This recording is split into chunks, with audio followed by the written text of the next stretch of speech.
A ameaça foi pequena, não precisou ameaça de morte, não precisou colocar arma na cabeça, espada na garganta. Foi uma simples declaração: você é um deles. Ou algo assim, que fez com que Pedro negasse Jesus 3 vezes. Sim, Pedro, aquele que havia recebido há pouco tempo pão e vinho das mãos de Jesus. Aquele que falou sim: jamais eu te deixarei, darei a própria vida pelo Senhor. Mas agora nós vemos um homem tão corajoso na declaração, com duas simples criadas falando: esse aí é um deles. Não houve ameaça, não houve ameaça de prendê-lo, não houve ameaça de batê-lo, atirar-lhes pedra, não, para que a fé de Pedro já se acovardasse. Isso fala muito para nós, fala muito para mim, e eu acho que fala muito para você. Como nós não podemos confiar em nós, dando continuidade na devocional de ontem. O pecado de Pedro foi cometido aparentemente por uma provocação pequena.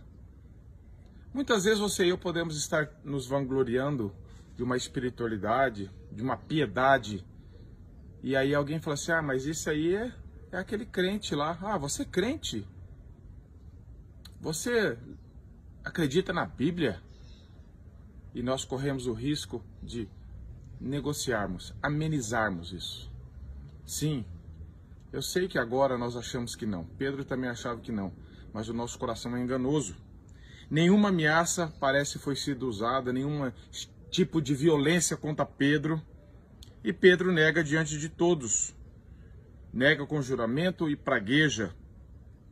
É um quadro humilhante. Não só para Pedro, mas para mim e para você também.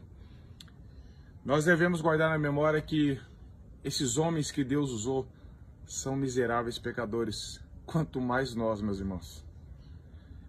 Pedro, que foi chamado, foi usado ali por Deus. Sim, Deus o levou ao arrependimento depois. Isso é graça de Deus. Os cristãos podem cair, mas Deus há de levantá-los pela graça. Mas esse homem caiu, negou Jesus. J.C. Harley diz assim: um homem pode converter-se ao Senhor, ter fé e esperança e amor para com Cristo, e mesmo assim ser apanhado em uma falta e sofrer quedas terríveis. Isso nos mostra a necessidade de humildade. Enquanto estamos no corpo, estamos em perigo. A carne é fraca e o diabo está sempre ativo. Jamais devemos pensar: eu não caio. Que essa frase nunca seja dita por nós. Isso nos mostra que nós devemos também exercer misericórdia com quem caiu. Gálatas 6:1 diz que nós devemos corrigir uns aos outros com espírito de brandura e não bravura. O espírito de bravura diz assim: eu jamais faria isso, e nós damos de dedo nas pessoas. Mas o espírito de brandura diz: Senhor, se não é a tua graça, eu faria pior, e sei que posso fazer pior. Então eu vou ser misericordioso com ele, porque o Senhor é misericordioso comigo. Eu sou um miserável pecador. Nós aprendemos com isso que, olha só os passos que levou Pedro a cair. O primeiro passo foi a autoconfiança. Ele falou: jamais eu negarei. Verso 33 de Mateus 26 diz: ainda que venha a ser um tropeço para todos, nunca serás para mim. O segundo passo que J.C. Harley nos ajuda a ver isso é a indolência. Jesus tinha dito para ele vigiar e orar, e ao invés de obedecer, Pedro dormiu. O terceiro passo foi acovardar-se, acomodar-se covardemente. Em lugar de ficar ao lado de seu Senhor, primeiro ele abandonou e depois o seguia de longe. O último passo foi expor-se desnecessariamente a más companhias. Ele foi ao pátio do sumo sacerdote e assentou-se entre os serventuários, como se fosse apenas um deles. Então veio a queda final, o juramento, os impropérios e a tríplice negação. Por mais espantoso que pareça, o coração de Pedro vinha se preparando para aquilo. A sua queda foi puramente fruto das sementes que ele mesmo havia semeado. Colheu o fruto do seu próprio proceder. Jeremias 17:10. Meus irmãos, não precisa comentar muito sobre isso. O Espírito Santo já mostra a nossa necessidade de vigilância, de humildade, de nos apegarmos somente a Cristo.